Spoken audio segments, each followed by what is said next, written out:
GMI 선교사 훈련원을 섬기기 위해서 떠난 지 벌써 5개월이 되었습니다. 훈련원 사역이나 한국에서의 삶이 다 낯설었지만 하나님의 은혜로 또 여러분 많이 기도해 주셔서 잘 감당하고 이제 돌아왔습니다. 이제 다음 주, 그러니까 내일 화요일부터 또 3개월 동안 이제 이곳에서 또 훈련이 남아 있어요.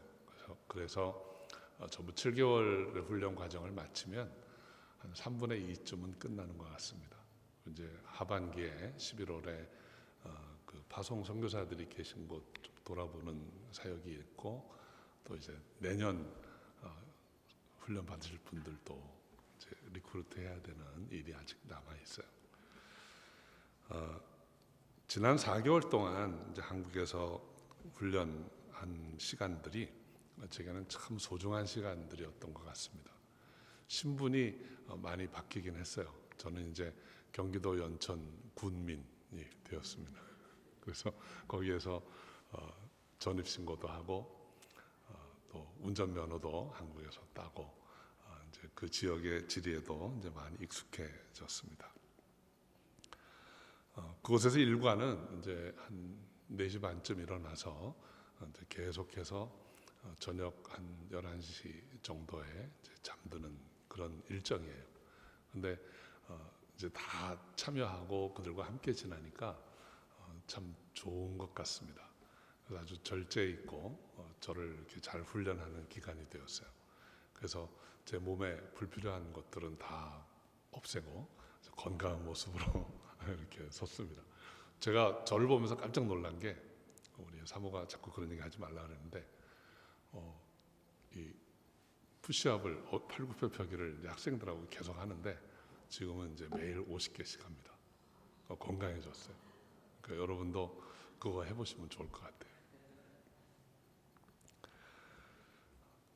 제가 훈련하는 중에 계속 기억나는 것이 첫 주에 훈련한 첫 주에 한 강사님이 오셔서 그 후보생들에게 하신 질문이 있어요.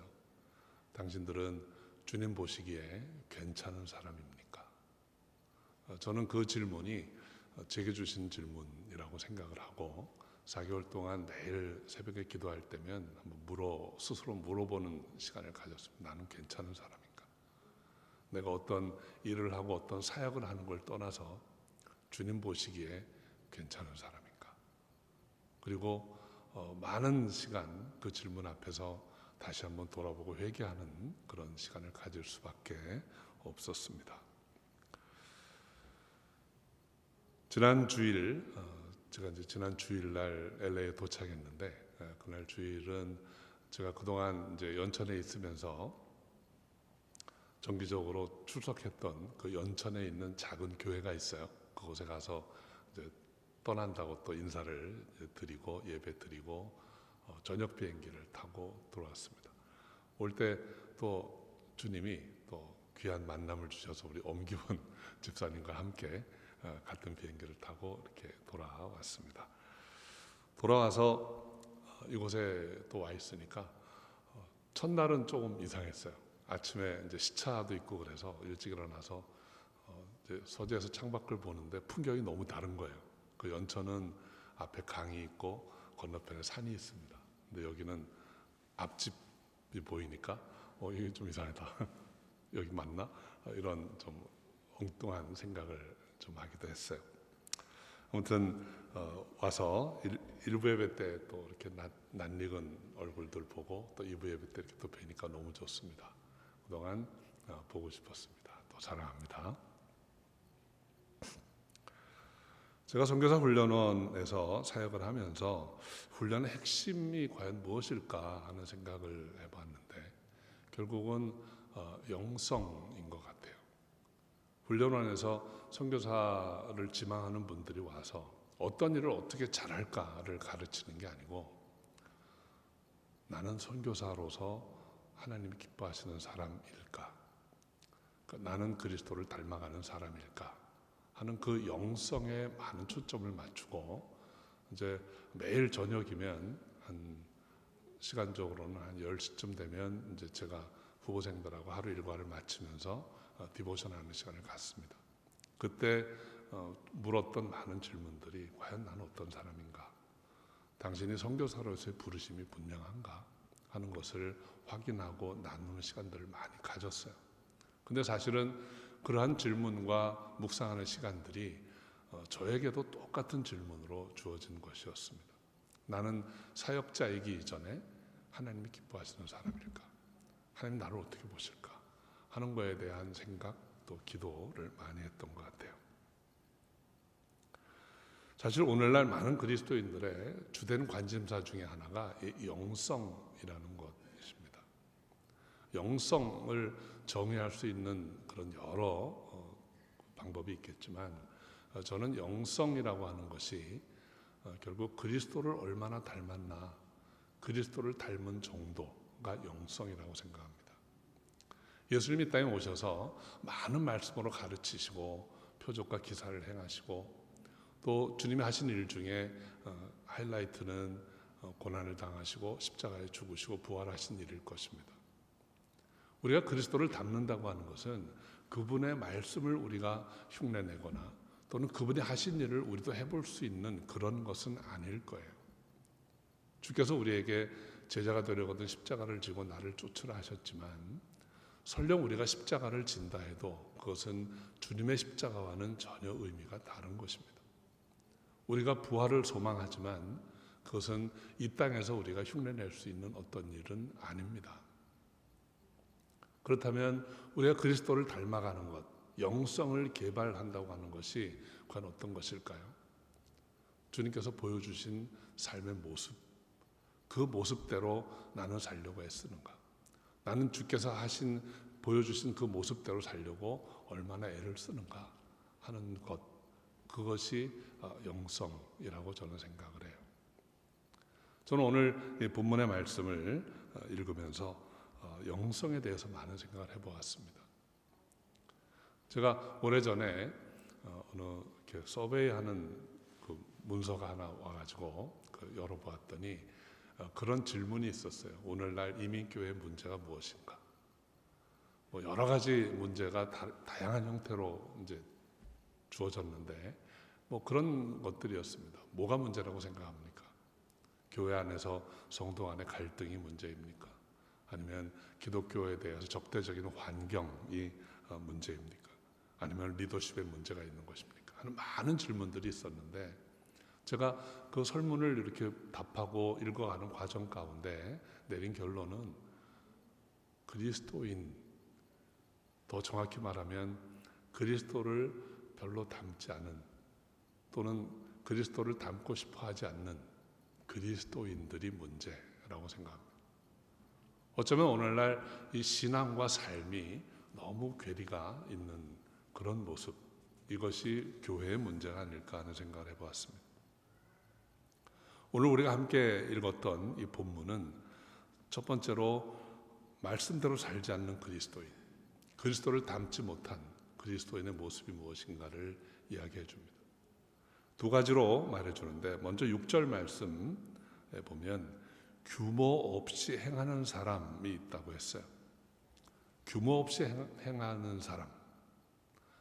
이 성경 원어의 의미를 보면 이것은 질서가 없는 사람이에요. 삶의 질서가 없는 사람. 하나님이 우리에게 성경을 주신 것은 이것대로 살아라 하는 규범을 준 것입니다. 규범을 따르지 않는, 그래서 질서가 없는 삶을 사는 그리스도인들이 많이 있다는 거예요. 하나님의 말씀대로 살지 않고 자기 뜻대로, 자기 생각대로, 자기 욕심대로 살아가는 그리스도인들, 이런 사람을 규모 없이 행하는 사람이라고 했습니다. 이것을 조금 더 부연해서 설명하기를 우리가 가르친 대로, 우리가 전한 유전대로 살지 않는 사람, 그 유전은 사도들의 가르침입니다. 오늘날로 표현하면 교회에서 선포되는 말씀, 교회에서 가르치는 말씀이에요. 그 말씀대로 살지 않는 사람들이 있다는 거예요. 그런 사람들이 문제를 이제 다 일으키는 것입니다. 여러분, 또 한 번 이것을 다시 부연해 설명한 것이 10절이에요. 그러면 누구든지 일하기 싫어하거든 먹지도 말라 그랬습니다. 표면적인 문자적인 의미는 뭐 no work, no pay, 뭐 일하지 않는 사람 먹지 마라 그 얘기겠죠. 그런데 사실 그 의미를 더 깊이 들여다보면 여기서 일하지 않는 사람은 어떤 사람일까요? 하나님께서 우리를 부르실 때 두 가지 부르심이 있어요. 하나는 우리를 생명으로 불러주셨습니다. 우리가 예수 믿고 의로운 자가 되는 것. 또 하나의 부르심은 이젠 의로운 자가 되어서 주님을 기쁘시게 해드리는 일을 하는 자로 부르신 거예요. 그래서 일하지 않는 자는 바로 그것입니다. 크리스찬이라고 하면서 하나님이 기뻐하시는 일을 하지 못하는 혹은 하지 않는 그런 사람들이에요. 이런 사람들이 문제라는 것입니다. 저는 저와 여러분이 하나님의 부르심을 받고 생명을 얻은 그리스도인으로서 주님을 기쁘시게 하는 일을 할 수 있는 사람이기를 바랍니다. 그래서 주님께 영광 돌리는 저 여러분의 삶이 되기를 주의 이름으로 축원합니다. 두 번째로 하나님의 뜻대로 살지 못하는 말씀을 살지 않는 그리스도인의 모습을 일만 만드는 사람이라고 했어요. 여러분, 이 교회에는 우리가 해야 할 일들이 참 많이 있습니다. 그러나 그 일보다 더 중요한 것은 우리가 어떤 그리스도인이 되느냐예요. 그래서 흔히 그런 표현을 많이 하죠. doing보다 더 중요한 것이 being이라고 했습니다. 우리는 일에 어쩌면 묶여서 살아가는지도 몰라요. 저는 이 훈련원에서도 늘 그런 이야기를 하고 같이 기도하고 씨름을 합니다. 우리가 선교사로서 가서 어떤 프로젝트를 얼만큼 해서 멋있는 결과를 보이는 것, 그것보다 더 중요한 것은 그 선교지에 있는 사람들이 당신을 바라볼 때 어떤 사람이라고 생각을 할까? 그리스도인은 저래야 돼라고 생각을 할지, 아니면 일이 이렇게 돼야 하는 것, 일하는 사람으로 당신을 볼지 생각해 보라 했습니다. 어쩌면 우리가 한 많은 일들은 시간이 지나면 다 없어집니다. 여러분, 성지학습 가보면 거기 맨 돌멩이밖에 안 남아있어요. 그 돌멩이들은 한때 의리의리하고 화려한 궁전, 성전 그런 것들이었습니다.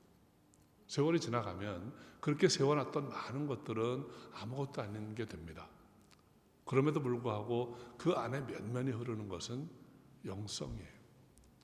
그곳에서 복음을 전하고 그곳에서 크리스찬의 삶을 보였던 사람들의 보여준 그 모습들이 오늘날 우리 안에 여전히 남아있는 것입니다. 일만 만드는 사람이라는 말은 일을 보고 일을 위해서 모여오는 사람들이에요. 일은 되어져 가는 것이어야 합니다. 일을 하기 위해서 애를 쓰고 거기에 초점을 맞추면 우리는 잘못된 방향으로 갈 수도 있어요. 여러분, 사랑의 불꽃은 결국은 헌신자를 만드는, 제자를 만드는 프로그램입니다. 그런데 여러분, 사랑의 불꽃 경험해 보신 분들은 다 느끼시겠지만 제자 되어라, 사명자가 되어라 라는 메시지는 별로 없어요. 그냥 그리스도의 사랑을 경험하게 해줍니다. 그러면 그리스도의 사랑을 경험한 우리가 이제 어떻게 할까? 나를 이렇게 사랑하신 주님을 내가 어떻게 섬길까? 그 마음으로 다가가는 것입니다.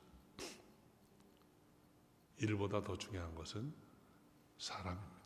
우리 크리스찬다워지는 것, 하나님이 기뻐하시는 모습으로 세워져 가는 것, 이것이 더욱 중요한 것입니다.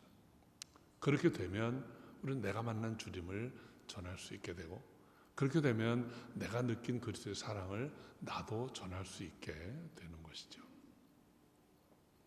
이 두 가지, 규모 없이 행하는 사람, 일만 만드는 사람, 이 모습은 어쩌면 우리 안에 남아있는, 우리 안에서 보여줄 수 있는 모습 중에 하나가 아닐까 생각을 합니다. 저는 여러분이 규모 있게 행하시기 바랍니다. 일보다 내가 어떤 그리스도인이 되어야 하는가에 더 많은 관심을 갖고 그렇게 살아가실 수 있기를 주 이름으로 축원합니다. 13절 말씀 함께 읽어볼까요? 그래서 요절은 선을 행하다가 낙심치 말라. 선을 행하다가 낙심치 말라. 이 선을 행하다라는 말의 그 원어의 의미는 do well입니다. 잘 하는 것, 제대로 하는 것, 잘해서 아름다운 작품을 만들어 놓은 것, 그 결과를 얘기하는 게 아니고 잘 하는 것, 규모 있게 하는 것, 말씀대로 하는 것이에요. 오늘날 이 세상은 이 잘하다, 잘 살다 이런 말의 의미가 많이 좀 왜곡되어 있는 것 같아요. 여러분 쉽게 잘 산다 그러면 어떤 의미를 갖고 있습니까? 아무개 잘 살아 그러면 부자야 하고 동의어가 돼 있죠.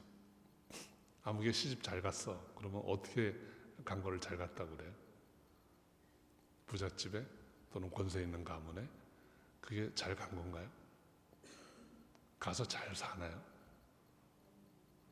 제가 한국에 있는 동안에 아주 가까운 친구가 아들을 결혼시킨다고 해서 결혼식을 갔는데요.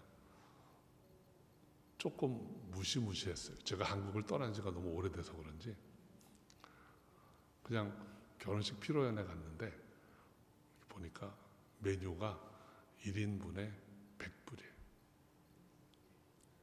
근데 음식이 너무 멋있게 잘 나와요. 사람들이 너무 많아요. 얼마나 화려한지 몰라요. 이거 계산이 잘 안 되더라고요. 야, 여기서 결혼시키려면 도대체 얼마가 있어야 되나. 저는 그 친구의 아들 부부가 정말 결혼 잘하고 잘 살기를 바래요. 근데 우리는 너무 외형적인 모습을 가지고 잘한다 잘 산다라고 생각하고 있는 것은 아닌지 좀 궁금할 때가 있어요. 선을 행하다가 낙심치 말라 하는 말은 잘하다가 그리스도인답게 잘 행하고 잘 살아가다가 낙심치 말라는 거예요. 왜 이런 말을 했을까요? 여러분 그리스도인답게 잘하고 잘 살다 보면 낙심할 수 있다는 거예요. 여러분 크리스찬답게 정말 성경 말씀대로 살면 사실은 손해보는 일이 많습니다. 어떻게 낙심할까요? 첫 번째는 스스로 낙심하는 거예요. 내가 정말 주님 말씀도 살려고 애를 쓰는데 결과가 그렇게 썩 좋지 못해요. 하나님의 일에 우선순위를 두고 하다 보니까 왠지 세상에서는 도태되는 것처럼 느껴질 때가 있는 것입니다. 그럴 때 낙심할 수 있어요. 바꿔볼까? 그런 방법으로 해볼까? 이 방법은 그만할까? 하는 생각할 수 있다는 거예요. 또 한 가지는 남과 비교하는 거예요. 이렇게 예수 잘 믿고 기도 시간 놓치지 않고 하나님 말씀대로 법대로 하려고 하는데 왜 나보다도 하나님도 알지 못하고 예수도 안 믿고 그런 사람이 왜 잘 될까? 성경에도 그런 인물이 있었어요. 하박국입니다. 히브리인들은 주신 말씀대로 율법대로 절기를 다 지키고 은혜 가운데 살려고 하는데 늘 가난해요. 에돔이나 바벨론이나 아수르나 이런 나라들은 가증히 여기는 우상을 섬기고 있는데도 나라가 날마다 강성하고 늘 이스라엘보다 힘이 세요. 그들이 공격하면 힘없이 유린당하고 그러니까 하박국이 하나님한테 낙심한 마음으로 원망한 거예요. 왜 이렇습니까? 그때 하나님이 주신 말씀이 오직 의인은 믿음으로 말미암아 살리라. 낙심하지 마라. 오늘 신약적으로 표현하면 선을 행하다가 낙심하지 마라. 그 얘기입니다. 끝날에 결국은 우리의 삶을 평가하고 판단하실 분은 끝날에 판단하신다는 거예요. 지금 되어가는 과정을 보고 내가 잘 안 된 것 같아. 저 사람은 잘 된 것 같아. 이 판단하는 게 아니고 끝까지 믿음으로 지키고 나아가다 보면 하나님이 가장 바른 모습, 아름다운 모습으로 결론을 내어주실 것이다라는 것입니다. 선을 행하다가 낙심치 않는 여러분 되시기를 주의 이름으로 축원합니다. 그렇다면 이 규모 없이 행하는 사람 또는 일만 만드는 사람을 어떻게 우리가 대해야 할 것인가? 이 규모 없이 행하는 사람, 일만 만드는 사람은 어쩌면 내 안에 있는 어떤 모습들이에요. 말씀은 잘 알지만 여전히 내 욕심, 내 생각대로 하고 싶어하는 마음. 더 중요한 것, 내가 어떤 그리스도인으로 성장해야 가는가, 성숙해야 하는가 보다 남에게 보여주기 위해서 나는 어떤 일을 해내야 하는가에 더 관심을 더 많이 가지고 있는 내 한 모습일 수도 있습니다. 이런 일을 이겨내기 위해서 어떻게 해야 할 것인가? 첫 번째로 규모 없이 행하는 사람을 지목하여 사귀지 말라 그랬어요. 이것은 공동체에서 끊어내라는 말이 아닙니다. 늘 바라보면서 같이 교제하지 말라는 거예요. 여러분, 이스라엘이 가나안 땅에 들어올 때 하나님이 주신 말씀이 있습니다. 너희가 약속의 땅에 들어가거든 그곳에 있던 칠족들을 진멸하라 그랬어요. 다 죽여버리라 그랬어요. 또 광야에서도 똑같았어요. 뭐 사무엘에게도 똑같아요. 또 사울 왕에게도 똑같은 말씀을 주었어요. 사울 왕에게 주신 말씀 중에 너희가 아말렉과 싸워서 이기게 되면 거기에서 얻은 모든 것 다 죽여버려라. 없애버려라. 왜 그랬을까요? 그걸 남겨두면 늘 그거 바라보고 묵상하게 된다. 그리고 닮아간다는 거예요. 여러분, 우리는 욕하면서 배운다는 말 있어요. 욕하면서 배운다는. 우리 군대 다녀오신 분들은 아마 그런 경험이 있을 거예요. 나는 고참되면 절대로 안 때릴 거야. 더 때려요. 보고 배운 게 그거니까. 나는 정말 며느리한테 잘해줄 거야. 근데 어느 틈엔가 시어머니와 아주 닮은 내 모습을 봅니다. 왜 그럴까요? 그 자꾸 생각해서 그래요. 내가 당했던 그거, 내가 아팠던 그거 자꾸 생각하고 묵상하니까 그게 싫지만 내 안에 들어오는 거예요. 저는 오래전에 그런 성도님을 만나서 같이 얘기한 적이 있어요. 정말 아버지한테 엄청나게 매맞고 살았대요. 자기는 아버지가 정말 싫었대요. 근데 자기 아들이 청소년이 된 어느 날에 정신을 문득 차리고 보니까 자기 아버지보다 자기가 더 때리더래요. 여러분, 상처는 묵상하면 안 됩니다. 억울했던 거, 아팠던 거 오래 기억하고 있으면 안 돼요. 그 독이 나한테 들어와요. 끊어버리셔야 됩니다. 잊어버리셔야 됩니다. 그 사람을 지목하여 사귀지 말라는 말은 그 잘못된 일을 판단하고 정죄하는 생각을 내가 계속 갖고 있으면 안 된다는 거예요. 그러면 나도 모르게 그게 나한테 들어옵니다. 여러분, 오래전에 콜로라도에서 아주 사역을 크게 했던 귀한 사역자가 있었어요. 근데 그분이 아주 이 미국의 동성애 문제에 대해서는 아주 그냥 칼을 휘두르듯이 냉정하게 비판하고 판단하던 분이에요. 근데 자기가 동성애 문제로 넘어졌어요. 그런 문제를 자꾸 지적하고 이렇게 오래 생각하면 그게 자있게 됩니다. 여러분, 버리세요. 오래 생각하지 마세요. 그 문제를 버리세요. 그리고 다 나은 쪽으로 나아가시기 바랍니다. 한번 옆에 계신 분한테 권면해 주세요. 그거 버리세요. 그거 잊어버리세요. 그거 생각하고 있으면 그게 자있게 돼요. 그 사람을 지목하여 사귀지 말라는 말은 버리라는 이야기입니다. 두 번째로 저로 하여금 부끄럽게 하고 그랬어요. 잘못된 삶을 사는 모습을 지적해야 된다는 거예요. 지금 오늘 본문은 제3자를 가리키잖아요. 저로 하여금 부끄럽게 하고 지적해서 부끄럽게 하고. 이것은 본인에게도 마찬가지예요. 본인을 지적해서 부끄럽게 할 수 있는 것은 어떻게 하는 걸까요? 하나님 앞에 고백하는 거예요. 자백하는 거예요. 내가 이렇게 했습니다, 주님. 그리고 하나님 앞에 기도할 때 하나님이 나로 하여금 부끄럽게 느끼게 하고 진정한 회개를 가능하게 해요. 지적하여 부끄럽게 해야 됩니다. 우리 현대 그리스도인들이 오해하고 있는 것 중에 하나가 잘못된 사랑으로 덮는 거예요. 여러분, 그것은 덮는 게 아닙니다. 베드로 서신에 보면 사랑이 허다한 죄를 덮는다 그랬는데 우리가 그거 잘못 오용해서 쓰면 안 됩니다. 정말 사랑하면 이야기해 줄 수 있어야 합니다. 그런데 그것이 판단하는 마음으로 해주는 게 아니고 사랑하는 마음으로 해줘야 돼요. 사랑하는 마음으로 지적하려면 한마디 지적하기 위해서 10마디, 20마디, 100마디 기도해야 돼요. 우리가 사랑하는 마음으로 지적해 주는 것과 판단하는 마음으로 지적해 주는 것은 많은 차이가 있습니다. 듣는 사람이 금방 알아차립니다. 판단하는 마음으로 지적하면 바로 반발합니다. 왜 지적질이야? 너는 얼마나 잘하는데?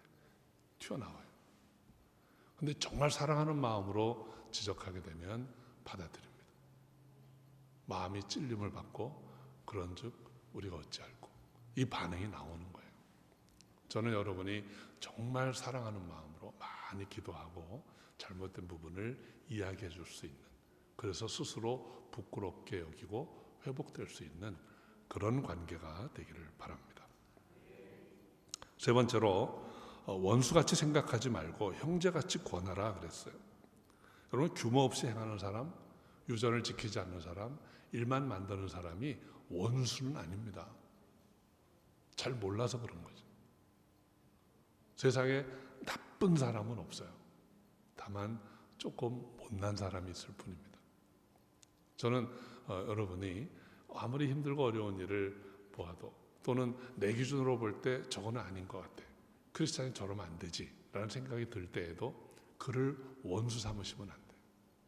못나서 그래, 그 부족한 부분을 내가 감당해야지 하는 마음으로 다가서시기를 바랍니다. 문제는 나빠서가 아니고 모자라서예요. 근데 그거는 먼저 내가 그런 수용할 수 있는 자세가 안 되면 안 됩니다. 그래서 여러분은 늘 옆에 계신 분에게 또는 같이 사는 분들에게 말씀해 주셔야 돼요. 내가 못나서 죄송합니다. 한번 가까이 계신 분한테 얘기 좀 해주세요. 못나서 죄송합니다. 그래야 나아질 기회가 있습니다. 오늘 규모 없이 행하는 자, 일만 만드는 자, 이러한 모습은 우리 모습이에요. 어떤 사람이 규모 없이 행하고 어떤 사람이 와서 일만 만들고 하는 게 아니고, 어쩌면 내 안에 그런 부분이 있어요. 그럴 때 우리가 어떻게 해야 하나 하는 것을 말해줍니다. 오늘 주신 말씀들을 다시 한번 이렇게 기억하시기를 바라요. 그거 계속 묵상하시면 안 됩니다. 잘못된 부분, 잘못된 사람 판단하고 정죄하고 그 자꾸 생각하시면 안 돼요. 내려놓으셔야 됩니다. 스스로 그러한 부분들을 깨닫고 하나님 앞에 회개할 수 있어야 합니다. 상대방의 문제일 경우에는 부족한 부분이 있어서 내가 도와주리라 하는 마음으로 다가가셔야 합니다. 그리고 우리는 그냥 선을 행하되 낙심치 아니하고 계속 그 길로 가야 합니다. 그러면 하나님이 기뻐하실 것입니다. 자, 오늘 결론 부분 우리 16절입니다. 평강의 주께서 친히 때마다 일마다 너희에게 평강을 주시기를 원하노라. 이 데살로니가 교회를 향한 바울의 축복이에요. 또 이 말씀은 우리 모두를 향한 주님의 축복이기도 합니다. 때마다 일마다 모든 환경에서 어떠한 형편 가운데서도 하나님 주시는 평강이 저 여러분 안에 있기를 원합니다. 참 평안은 환경이 주는 게 아니에요. 하나님이 주시는 것입니다.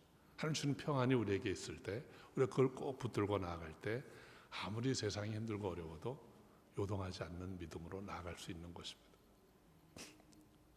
제가 캘리포니아에 오래간만에 왔더니 천지가 흔들리면서 저를 환영을 해줘서 얼마나 감사했는지 몰라요. 그것도 한 번 모를까봐 두 번씩이나. 그런데 여러분 중에 어느 한 분도 그것 때문에 마음이 흔들리진 않았을 거예요. 땅은 흔들리고 세상은 흔들려도 주님 주시는 평안이 내 안에 있기 때문에 평안하신 줄로 믿습니다. 저 앞에 서는 날까지 주님 주시는 평안으로 맡겨진 사명 잘 감당하고 주께 영광 돌리는 저 여러분이 다 되시기를 주 이름으로 축원합니다. 기도하겠습니다. 아버지 하나님, 규모 없이 행하는 자, 일만 만드는 자가 있다고 하셨는데 제 안에 그런 모습이 있음을 고백합니다. 다시 한번 주의 말씀 의지해서 선을 행하되 낙심치 않고 나아가는 저희가 되게 하여 주옵소서. 우리가 이웃을 바라보며 지목하여 그 모습대로 묵상하거나 사귀지 않게 하시고 오직 하나님의 사랑으로 이를 드러내고 함께 회개하는 우리 심령 되기를 원합니다. 그 주님 앞에 나아갈 때 하나님께서 기뻐 받으시고 인도하여 주옵소서. 우리 사랑하는 갈릴리 은혜교회 모든 식구들 믿음 안에 강건하게 하시고 주님 주신 평안으로 살아갈 수 있도록 인도해 주옵소서. 주께서 함께 하실 줄 믿사옵고 예수님의 이름으로 기도합니다. 아멘.